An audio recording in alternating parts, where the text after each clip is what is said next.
Salam Painters. Assalamualaikum warahmatullahi wabarakatuh. Bertemu lagi dengan saya, Haridian Negara Nasution, Kepala Subbagian Pemupukan dan Proteksi Tanaman PT PEN4 Regional 6. Baiklah, dalam kesempatan ini saya akan menyampaikan materi fungsional. Bapak Ibu sekalian, dapat diketahui bahwa materi fungsional ini terdiri dari 4 modul, yakni Human Capital Management, Manajemen Keuangan, Manajemen Operasional, serta Operation Research. Baiklah, untuk modul yang pertama, Human Capital Management. Human Capital Management sendiri terjadi perubahan filosofi paradigma, di mana paradigma yang awal hanya berfokus pada business impact, sehingga saat ini berubah menjadi fokus pada outcome, kapabilitas SDM, budaya, dan organisasi di dalam bisnis. Menurut Ulrich, ada 4 role atau 4 jenis human capital yang seharusnya berperan sebagai mitra, pionir, berorientasi masa depan, dan memimpin perubahan. Manpower Planning adalah suatu kajian yang dilakukan untuk meramalkan kebutuhan SDM yang akan datang dibandingkan dengan ketersediaan SDM saat ini, serta menetapkan upaya-upaya yang dilakukan untuk menutup gap tersebut. Kompetensi adalah merupakan rangkaian dari skill, knowledge, dan attitude yang memungkinkan seseorang untuk berprestasi pada aktivitas dan fungsi spesifik pekerjaannya.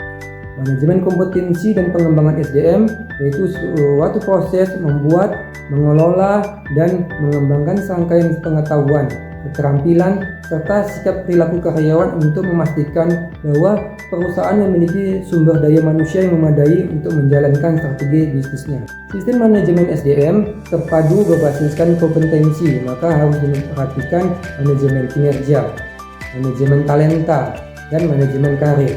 Manajemen kinerja sendiri adalah merujuk pada proses pendekatan yang sistematis untuk meningkatkan dan mengembangkan kinerja individu dan tim dalam meningkatkan efektivitas organisasi secara menyeluruh. Manajemen talenta adalah sekumpulan proses dalam pengelolaan SDM yang saling terintegrasi, di mana memastikan kemampuan organisasi dalam mengisi posisi-posisi kunci future leader atau pimpinan yang ke depan. Dan yang ketiga adalah manajemen karir, yang tujuannya adalah untuk menjamin organisasi mendapatkan karyawan yang memiliki kualifikasi yang tepat untuk menduduki suatu jabatan. Selain itu, juga bertujuan untuk menjaga dan mengelola kepuasan serta motivasi kerja karyawan. Bapak Ibu sekalian, kita masuk ke dalam modul yang kedua, yaitu manajemen keuangan. Salah satu fungsi pokok dalam manajemen perusahaan modern adalah manajemen keuangan, di mana keputusan dalam manajemen keuangan perusahaan secara umum terkait dengan 2 bagian, yaitu dari sisi aset dan dari sisi liabilitas dan equity. Manajemen keuangan adalah serangkaian upaya yang dilakukan perusahaan untuk memperoleh dan menggunakan dana yang dilakukan secara optimal sehingga dapat memaksimalkan value bagi pemegang saham. Pengelola keuangan perusahaan ada 2, yaitu internal dan eksternal. Dari sisi internal perusahaan yang dikelola oleh bagian akuntansi, keuangan, anggaran, dan verifikasi.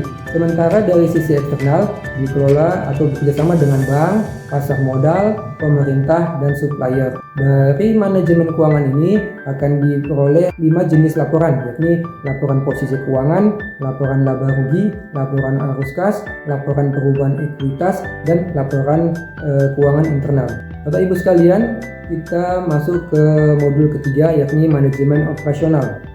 Manajemen operasional di sini adalah di mana kebun dikelola sedemikian rupa mulai dari pembibitan, penanaman, selanjutnya pemeliharaan sampai ke panen, di mana produksi dari panen itu dapat diolah oleh pabrik menjadikan produk, dan produk tersebut dijual atau dipasarkan sehingga mendapatkan profit. Dari sini kita perlu adanya suatu pemeliharaan di sini dikhususkan oleh pabrik, yaitu suatu proses yang berurutan dan berkesinambungan sesuai dengan prosedur yang telah ditetapkan. Jadi misi dari pemeliharaan di sini ada 6, yakni kehandalan mesin untuk menciptakan kehandalan mesin atau pabrik, menghindari terjadinya kerusakan, menurunkan biaya operasi yang semakin tinggi, kemudian menunjang kapasitas produksi, mengurangi cacat produksi, serta mengurangi terjadinya risiko. Bapak Ibu sekalian, kita masuk ke modul yang keempat, yakni Operation Reset. Riset di sini adalah bertujuan untuk mencapai inovasi-inovasi sehingga terjadi efektif ataupun efisien di perusahaan.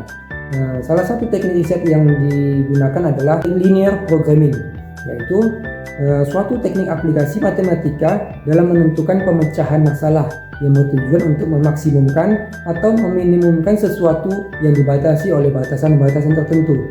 Model LP ini dikenal dari dua fungsi, yaitu fungsi tujuan dan fungsi batasan. Fungsi tujuan menggambarkan tujuan atau sasaran di dalam permasalahan yang berkaitan dengan pengaturan secara optimal sumber daya untuk memperoleh keuntungan maksimal ataupun biaya minimal.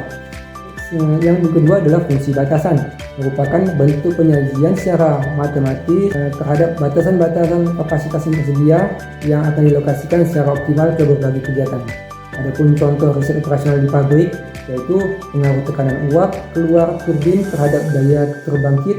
Yang kedua, pengaruh kadar air, fiber, dan shell terhadap efisiensi boiler serta riset lain-lain yang telah didapatkan. Mungkin ini saja yang dapat saya sampaikan. Terima kasih, semoga bermanfaat. Assalamualaikum warahmatullahi wabarakatuh.